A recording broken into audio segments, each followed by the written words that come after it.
In the summer of 1793, the city of Philadelphia was sweltering with oppressively hot weather.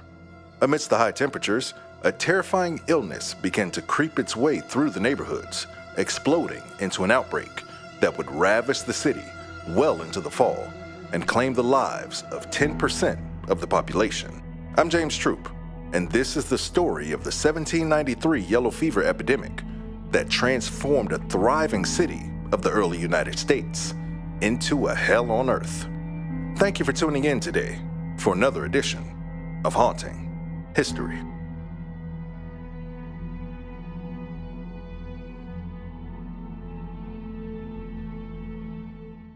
Science and modern medicine have given us a great understanding of yellow fever in the present day. We now know that yellow fever is a virus that can be transmitted via mosquitoes. However, the citizens of 1793 Philadelphia had no clue why the disease gripped their city as it did that fateful summer. This was no fault of their own, as it would be nearly another 100 years before the theory that mosquitoes cause yellow fever was first posited by Cuban physician Carlos Finlay in 1886, and still another couple of decades before his theory was proven by American doctor Walter Reed in 1900. At the time of the epidemic, yellow fever was familiar to the United States as a disease which typically infected sailors who worked in places where mosquitoes were native, like the Caribbean or Africa. At the same time, Philadelphia experienced an influx of European colonizers from modern-day Haiti, who were fleeing the revolution brought on by the rebellion of people enslaved there. Unfortunately, many of those who entered the city brought yellow fever along with them. You see, the warm weather the city of brotherly love experienced that summer produced the perfect breeding ground for the pesky little carriers, which fed on the infected arrivals, creating a perfect storm for the deadly virus to bring on the young nation's first major epidemic. Philadelphia was not only the nation's largest city at the time, with a population of 50,000, it also served as an interim nation's capital between a stint in New York City and its permanent home in Washington, D.C.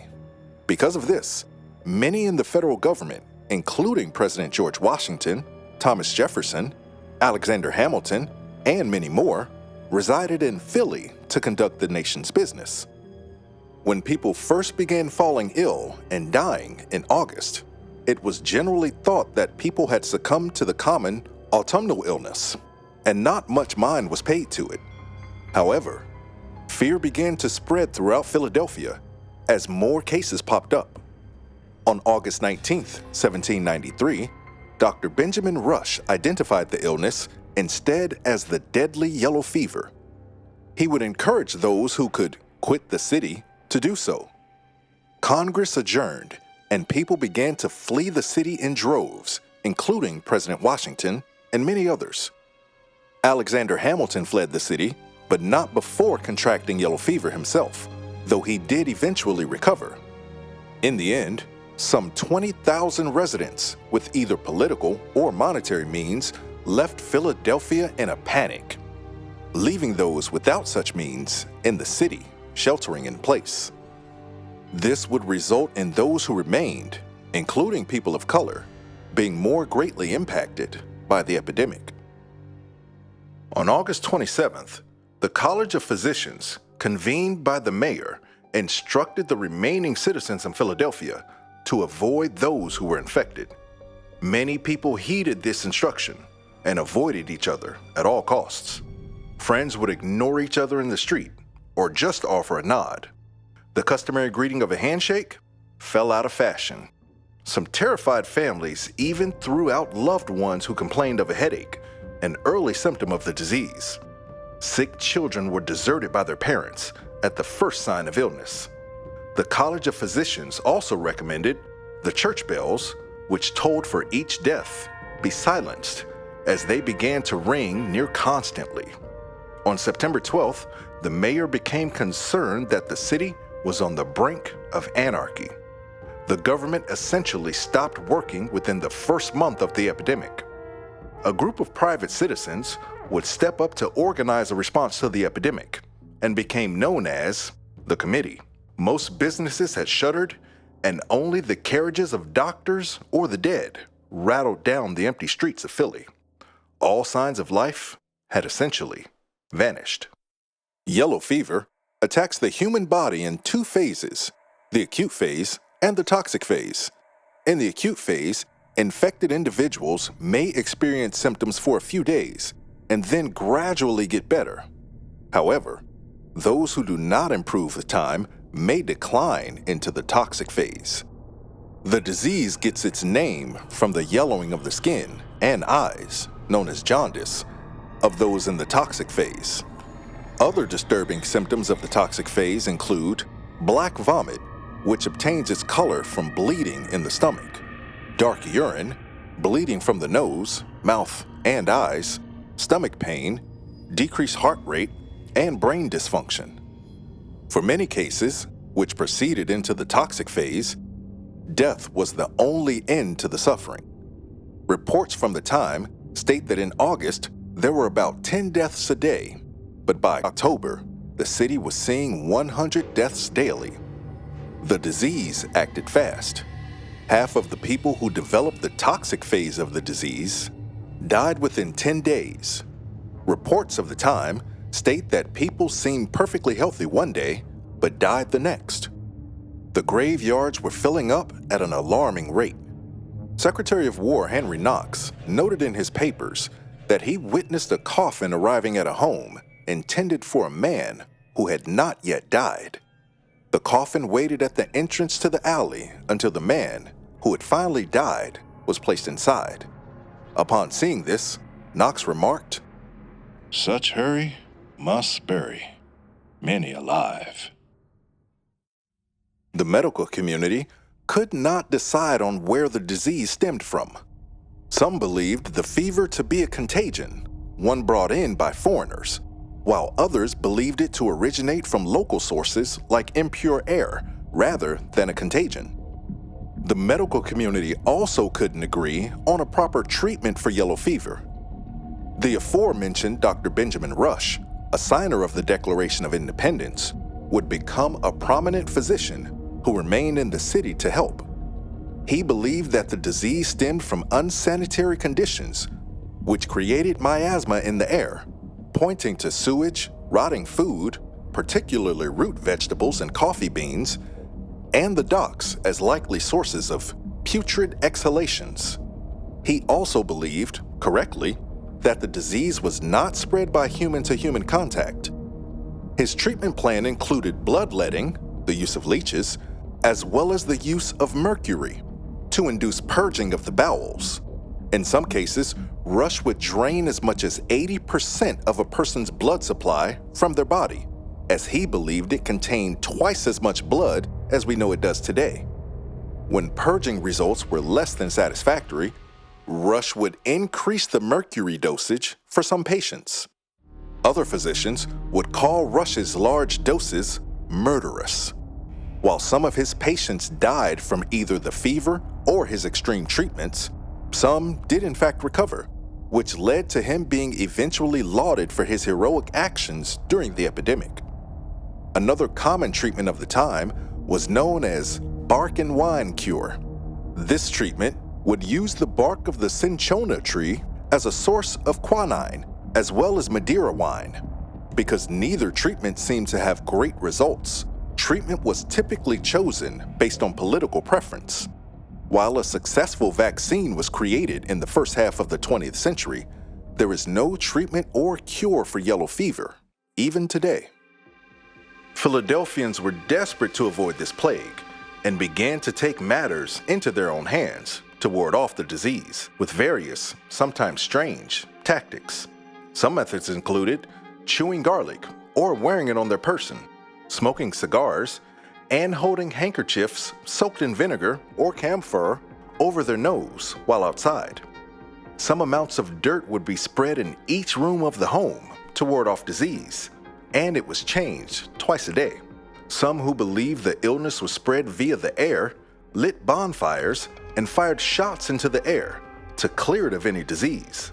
The governor even commissioned a cannon to be pulled through the city and fired every few blocks. People outside of Philadelphia also took measures to prevent the spread of disease into their communities. Nearby cities set up roadblocks to prevent those from Philadelphia from entering or establish quarantine houses. Letters from Philadelphia were handled with tongs and dipped in vinegar before opening. However, unbeknownst to the citizens of Philadelphia, none of this did anything to prevent the spread of the disease. Unfortunately, the only real way to stop the transmission was to wait for the mosquitoes carrying the disease to die off. Philadelphia was home to the largest free black population in the country, with 2,000 free black people living in the city. At the time, African Americans were erroneously believed to be immune to yellow fever, including by Dr. Rush. Rush begged the free black population of Philadelphia to help with the sick white residents. Absalom Jones and Richard Allen, two free black men who were born into slavery, founders of the Free African Society, and later two of the first black churches in Philadelphia, were among those who volunteered. In an effort to help their fellow mortals, the men agreed to assist with the sick and dying. Black residents worked as nurses, dug graves, drove hearses, or made coffins. Jones and Allen acted as nurses and carted away the dead. Eventually, Rush even asked them to conduct bloodlettings on those who needed it. Amid the decimation, it was apparent that children often experienced milder disease while adults suffered more. Because of this, many children were left orphaned by the epidemic. In their writings, Jones and Allen noted one horrific incident of removing a dead mother from her child. A woman died. We were sent for to bury her. On our going into the house and taking the coffin in, a dear little innocent accosted us with, "Mama is asleep. Don't wake her." But when she saw us put her in the coffin, the distress of the child was so great that it almost overcame us. When she demanded why we put her mama in the box, we did not know how to answer her, but committed her to the care of a neighbor and left her with heavy hearts. After the epidemic subsided, white people would soon call the thankless work of the black population into question, calling it acts of extortion and profiteering. Jones and Allen would later publish a book in order to refute these senseless claims. According to the book, their services were initially provided for free. However, when the death and sickness continued to rise, they were no longer capable of handling the work themselves. Because of this, they hired 5 men to help relieve the city of their dead and bury them.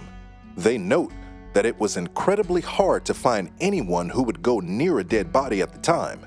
They allowed those who helped to pay them what they saw fit for their services, but they did not set any price. Additionally, the men had to procure coffins out of their own funds in order to bury the dead, of which they buried hundreds. In the book, they provided a transparent tabulation of all their costs, along with the sum of money they received in return. This calculation showed that they were still owed a sum of money to break even, though they doubted they'd receive it. Unbeknownst to Philadelphia, the belief that black people were immune to yellow fever was completely wrong, and black residents were dying at the same rate as white residents. In the end, 240 black residents of Philadelphia died of the disease. By mid to late October, Philadelphia was finally experiencing much-needed frosts, which froze the breeding grounds of the mosquitoes. This would result in a decrease in infections in the city, and by November, the deadly epidemic was finally over. Life in Philadelphia could at last return to normal, albeit without the loved ones of many residents. Those who had fled, including those in the federal government, slowly began to return to the city. It's estimated that between August 1st, 1793 and November 9th, 1793, approximately 11,000 became infected with yellow fever. An estimated 5,000 people, 10% of the population of Philadelphia, died from the fever that summer. On one street alone, 38 people died from the virus, with one family experiencing 11 deaths. In the wake of the epidemic, several social services were established.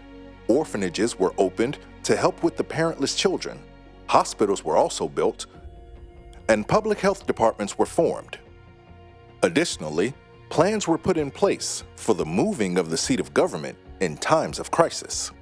While the epidemic of 1793 was the first major one to hit the United States, it would not be the last.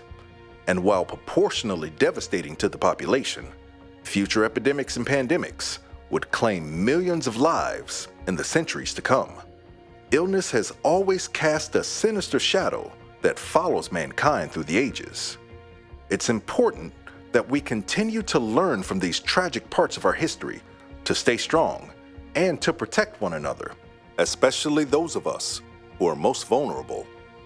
Thank you again for following me on this journey through the past.